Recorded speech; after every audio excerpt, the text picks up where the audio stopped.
پاکستان اور بھارت کی جنگ شروع ہونے سے صرف 3 دن پہلے یعنی 3 ستمبر کو مسٹر اور ویمپائر طیاروں کو پونے ایئر بیس سے اڑا کر پاکستان سرحد کے قریب پٹھان کوٹ ایئر بیس پر ڈپلوائے کر دیا گیا۔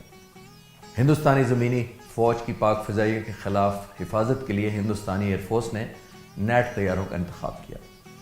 ہندوستانی ایئر فورس کے 23 اسکواڈرن کے 4 طیارے اس کے اسکواڈرن لیڈر برجپال سنگھ کی زیر قیادت پٹھان کوٹ پہنچا دیے گئے۔ 4 اور طیارے بھی امبالہ سے اسکواڈرن لیڈر ولیم گرین کی زیر قیادت پٹھان کوٹ پہنچے۔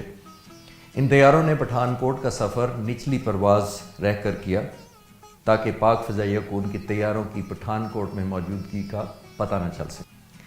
ہندوستانی ایئر فورس کا پلان یہ تھا کہ پٹھان کوٹ پر پہلے سے موجود مسٹر طیاروں کو بیٹ کے طور پر درمیانی بلندی پر پاکستان کی حدود میں داخل کیا جائے، جنہیں پاکستانی ریڈار آسانی سے دیکھ سکے۔ اسی اثنا میں 8 نیٹ طیاروں کو انتہائی کم بلندی پر مسٹر طیاروں سے نیچے پرواز کرتے ہوئے پاکستان کی حدود میں داخل کیا جائے، جو پاکستانی ریڈار سے اوجھل ہوں۔ جو ہی پاک فضائیہ کے طیاروں کی آمد کا پتہ چلے تو مسٹر طیارے اس جگہ سے واپس لوٹ جائیں اور نیٹ طیارے تیزی سے عمودی پرواز کرتے ہوئے پاک فضائیہ کے جہازوں کو مار گرائیں۔ دوسری طرف پاک فضائیہ کے نمبر 11 اسکواڈرن کے فلائی لیفٹیننٹ یوسف علی خان اور فلائنگ آفیسر خالق کامبیٹ ایئر پٹرولنگ پر مامور تھے۔ فلائی لیفٹیننٹ یوسف اور فلائنگ آفیسر خالق کا جب دشمن سے سامنا ہوا، جہاز میں ایک تکنیکی خرابی کی وجہ سے فلائنگ آفیسر خالق لڑائی میں حصہ نہ لے سکے اور فلائی لیفٹیننٹ یوسف کو تنہا 6 جہازوں کا مقابلہ کرنا پڑ گیا۔ اسی دوران جب فلائی لیفٹیننٹ یوسف ایک نیٹ طیارے کو نشانہ لینے ہی والے تھے تو خود ایک نیٹ طیارے کی گولیوں کی زد میں آ گئے۔ اس دوران فلائنگ آفیسر عباس مرزا جو F-104 جہاز اڑا رہے تھے ان کی مدد کو آن پہنچے۔ فلائی لیفٹیننٹ یوسف کے جہاز کو نقصان پہنچا، مگر وہ باکمال مہارت سے جہاز کو اڑاتے ہوئے سرگودا لینڈ کرنے میں کامیاب ہو گئے۔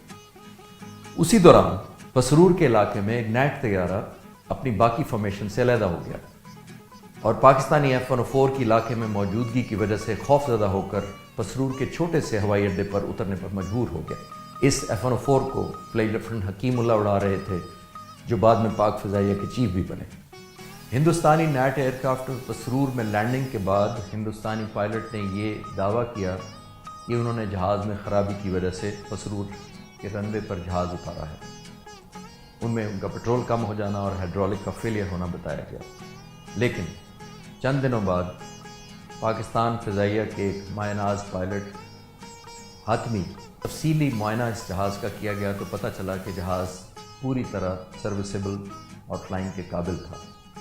اور یہ بھی بات قابل ذکر ہے کہ اس جہاز کو اڑانے سے پہلے برجپال سنگھ نے یہ دعویٰ کیا تھا کہ یہ جہاز کوئی پاکستانی پائلٹ اڑانا تو دور کی بات ہے اسٹارٹ بھی نہیں کر سکے گا، اور انہوں نے یہ شرط بھی لگائی کہ اگر کسی پاکستانی پائلٹ نے ایسا کیا تو وہ اپنی طرف سے اسے شراب کی بوتل تحفے میں دیں گے۔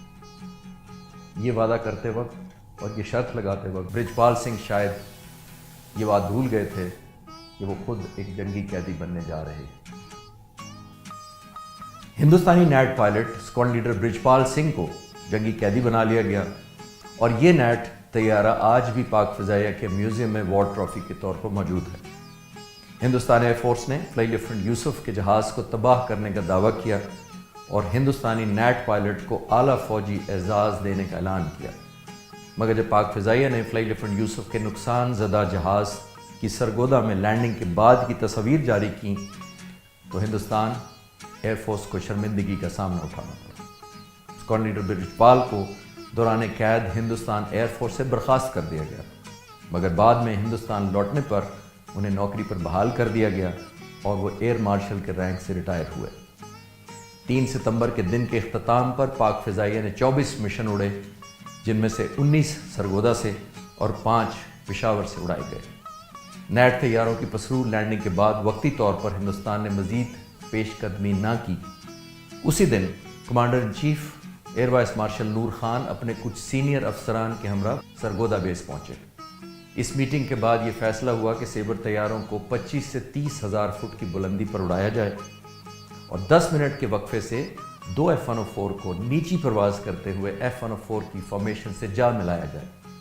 نیچی پرواز کرتے ہوئے F-104 کو جو ہی دشمن کی آمد کا پتہ چلے تو یہ طیارے نیچے سے عمودی پرواز کرتے ہوئے دشمن کے جہاز پر جا حملہ کریں، مگر آنے والے دنوں میں ہندوستانی فضائیہ کو پاک فضائیہ کو چیلنج کرنے کی کوئی قابل ذکر ہمت نہ ہوئی۔